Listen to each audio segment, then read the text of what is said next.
ரொம்ப கஷ்டப்பட்டு போராடி ஒரு விஷயத்தை உருவாக்கி அதை பெரிய அளவில் கொண்டு வந்துட்டு இருக்க டைம்ல நோகாம நோன்பு கும்பிடுறதுன்னு சொல்லுவாங்க இல்லையா, அந்த மாதிரி நீங்க உருவாக்குன ஒரு விஷயத்த அப்படியே காப்பி பண்ணி அவங்களோட தான் அதை ப்ரொடியூஸ் பண்ணும்போது உங்களுக்குலாம் எப்படி இருக்கும்? நிச்சயமா சங்கடமாக தான் இருக்கும் அப்படின்னு சொல்றீங்களா? அப்படி இல்லைங்க, சங்கடப்பட வேண்டிய அவசியமே இல்லை. ஏன்னா you have been an inspiration for them. அவங்க என்ன உங்க ப்ராடக்டை காப்பி பண்ண முடியும், அவ்வளோதானே. உங்களோட ஐடியாஸை காப்பி பண்ண முடியுமா? யோசிச்சு பாருங்க. சும்மா சொன்னா உங்களாலலாம் ஏற்றுக்க முடியாதுதான், நான் ஒத்துக்கிறேன். ஒரு ரியல் டைம் ஸ்டோரி சொல்லட்டுமா? நிஜமா நடந்த கதை. நம்ம எல்லாருக்கும் தாமஸ் ஆல்வா எடிசன் தெரியும் இல்லையா, த கிரேட் இன்வென்டர். அவங்களோட எக்ஸ்பெரிமெண்டல் ஃபேக்டரியில ஒரு நாள் பயங்கரமான ஒரு தீ விபத்து.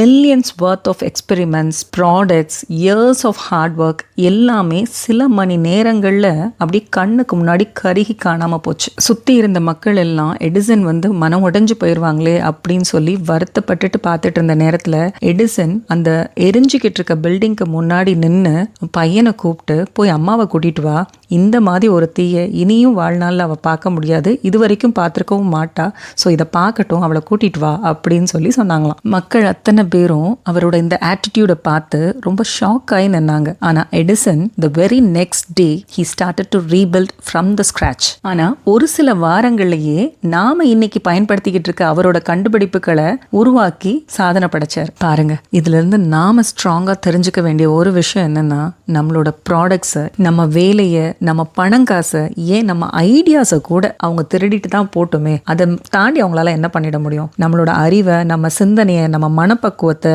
நம்மளோட கன்சிஸ்டன்சியை, நம்மளோட கேரக்டரை, ஏன் நம்ம மைண்ட் செட்டை கூட அவங்க திருடணும்னு நினைச்சா கூட முடியாதுங்க. நாளுக்கு நாள் ஒவ்வொரு படியா உங்களை நீங்களே உருவாக்கிக்கிட்டு இருக்கீங்க பாருங்க, இவ்வளோ எஃபர்ட் போட்டு. இந்த எஃபர்ட்டை எப்படிங்க அவங்க காப்பி பண்ண முடியும்? நீங்க தாங்க உங்களுக்கான எஃபர்ட்டை போட்டு உங்களை நீங்களே பில்ட் பண்றீங்க. ஸோ அவங்க உங்களோட எதை வேணா காப்பி பண்ணலாம், என்ன செஞ்சாலும் அவங்க நீங்களாக முடியாது. Be unique, be unstoppable. நீங்களாம் இறைக்க சுரக்கிற கேணி மாதிரி. உங்க தண்ணியை தான் எடுத்துட்டு போய் அவங்க ஸ்விம்மிங் பூல் கட்டிக்கட்டுமே, என்ன இப்போ?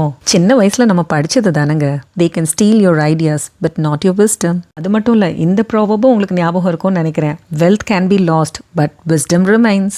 எதை யார் எடுத்துட்டு போனா நமக்கு என்னங்க, நாம இருக்கோம்ல, மறுபடியும் உருவாக்கிடலாம். நம்மளோட முதல் இன்வெஸ்ட்மெண்ட்டே நம்மளை நம்பி நம்ம மேலதான் நம்ம வைக்கிறோம். ஸோ எதுக்காகவும் நம்ம பயப்பட வேண்டாம். சின்ன வயசுல அம்மா அப்பா சொல்லுவாங்கல்ல, குணமே குலம் அப்படின்னு.